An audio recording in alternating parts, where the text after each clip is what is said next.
आपने कभी सोचा है कि इतने बड़े आसमान में उड़ते हुए दो विशाल हवाई जहाज आपस में कैसे टकरा सकते हैं? 12 नवंबर 1996 की शाम भारत के इतिहास का सबसे भयानक और इकलौता मिड एयर कोलिजन हुआ, जब आसमान से अचानक आग का गोला गिरा और कुछ ही सेकंड में सैकड़ों जिंदगियां खत्म हो गईं। दिल्ली के इंदिरा गांधी इंटरनेशनल एयरपोर्ट से सऊदी एयरलाइंस की एक फ्लाइट उड़ान भर चुकी थी। उस विमान में 312 यात्री सवार थे, जिनमें ज्यादातर भारतीय कामगार थे जो नौकरी के लिए सऊदी अरब जा रहे थे। उसी समय कजाकिस्तान एयरलाइंस का एक चार्टर्ड विमान दिल्ली में लैंड करने के लिए आ रहा था। Air traffic controller V K. Datta दोनों विमानों को गाइड कर रहे थे। उन्होंने सऊदी विमान को 14,000 फीट और कजाक विमान को 15,000 फीट की ऊंचाई पर रहने का आदेश दिया था, ताकि दोनों के बीच सुरक्षित दूरी बनी रहे।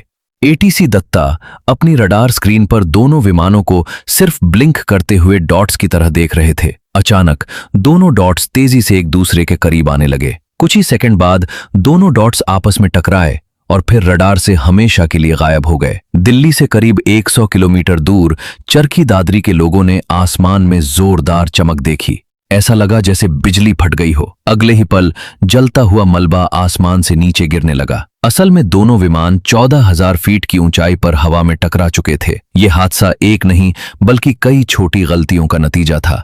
सबसे बड़ी समस्या थी भाषा की गलतफहमी। कजाक पायलटों को अंग्रेजी अच्छी तरह समझ नहीं आती थी। उनका रेडियो ऑपरेटर एटीसी की बातों का अंग्रेजी से रूसी में अनुवाद कर रहा था। इसी दौरान पायलटों ने निर्देश गलत समझ लिए और 15,000 फीट की जगह नीचे 14,000 फीट पर आ गए, जहां पहले से सऊदी विमान मौजूद था। दूसरी बड़ी गलती ये थी कि उस समय आने और जाने वाले विमानों के लिए अलग रास्ते नहीं थे। दोनों विमान एक ही एयर कॉरिडोर इस्तेमाल कर रहे थे।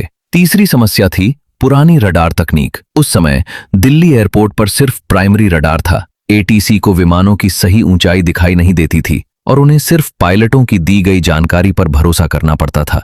इस दर्दनाक हादसे के बाद भारत और पूरी दुनिया के एविएशन सिस्टम में बड़े बदलाव किए गए। सबसे पहले TCAS सिस्टम अनिवार्य किया गया।